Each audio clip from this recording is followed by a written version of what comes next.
Halo semuanya, kami dari mahasiswa Universitas Negeri Medan, kelompok 2, tugas ilmu negara. Jadi, kami hari ini akan membahas materi tentang demokrasi. Sebelum itu, mari saya perkenalkan diri saya dan teman-teman saya terlebih dahulu. Ada Fani Nolviana Nadabdab, Putra Pratama Rahab, Salsabila Barkis Regar, dan Reli Tamba. Pertama-tama kita mulai dengan apa sih itu demokrasi? Demokrasi sendiri berasal dari kata Yunani, yaitu demos dan kratos. Demos sendiri yang berarti rakyat, kratos yang berarti pemerintahan. Di mana demokrasi adalah bentuk pemerintahan di mana semua warga negara memiliki hak yang sama dalam pengambilan keputusan yang dapat mengubah hidup mereka. Di mana rakyat dapat berpartisipasi baik secara langsung maupun melalui perwakilan, perumusan, pengembangan, dan pembuatan hukum. Bila didasarkan pada prosesnya, demokrasi dapat kita bagi menjadi dua, yaitu pertama demokrasi langsung dan yang kedua demokrasi tidak langsung.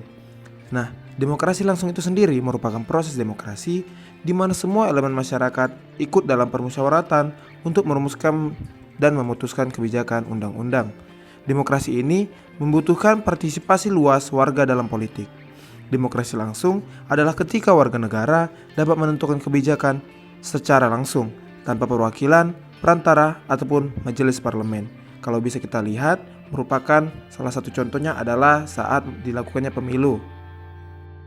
Yang kedua, ada demokrasi tidak langsung, di mana demokrasi tidak langsung adalah proses demokrasi di mana kebijakan umum dan undang-undang dirumuskan dan diputuskan oleh lembaga perwakilan rakyat, misalnya DPR. Demokrasi tidak langsung atau demokrasi representatif adalah ketika orang memilih siapa yang akan mewakili suara mereka di parlemen.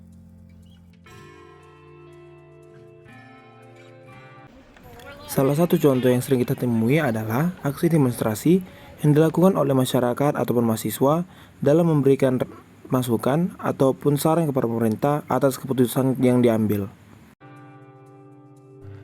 Jika didasarkan pada ideologinya, demokrasi sendiri dapat kita bedakan menjadi tiga.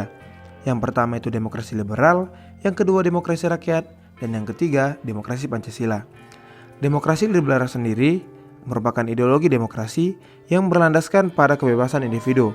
Dalam pelaksanaannya, negara memiliki kekuasaan terbatas dan harus memberikan perlindungan terhadap hak-hak individual dalam kehidupan warga negaranya. Yang kedua, ada demokrasi rakyat, di mana merupakan sistem demokrasi yang dijalankan berlandaskan paham sosialis atau komunisme. Yang ketiga, ada demokrasi Pancasila, di mana merupakan demokrasi yang ideologinya berlandaskan pada nilai-nilai Pancasila. Adapun sistem demokrasi Pancasila ini berasaskan musyawarah mufakat yang mengedepankan kepentingan umum seperti yang tertuang dalam sila keempat. Indonesia sendiri sudah menganut beberapa sistem demokrasi. Yang pertama, demokrasi parlementer yang berlangsung pada awal kemerdekaan yaitu tahun 1945 sampai dengan 1959. Yang kedua, demokrasi terpimpin yang berlangsung pada 1959 sampai dengan 1965. Yang ketiga, demokrasi Pancasila pada Orde Baru, yaitu pada tahun 1966 sampai dengan 1998. Yang keempat, demokrasi Pancasila era reformasi, yaitu pada tahun 1949 sampai dengan sekarang. Ada salah satu quotes dari Wiji Tukul yang merupakan seorang penyair dan aktivis yang berbunyi, apabila usul ditolak tanpa ditimbang, suara dibungkam, kritik dilarang tanpa alasan, dan dituduh subversif dan mengganggu keamanan, maka hanya satu kata, lawan. Karena kita tahu, pemerintahan sendiri dari rakyat, oleh rakyat, dan untuk rakyat. Mungkin sekian saja penyajian video tentang demokrasi dari kelompok 2. Apabila ada kekurangan dalam penyajian video ataupun kata-kata yang kurang berkenan, saya mohon maaf dan terima kasih.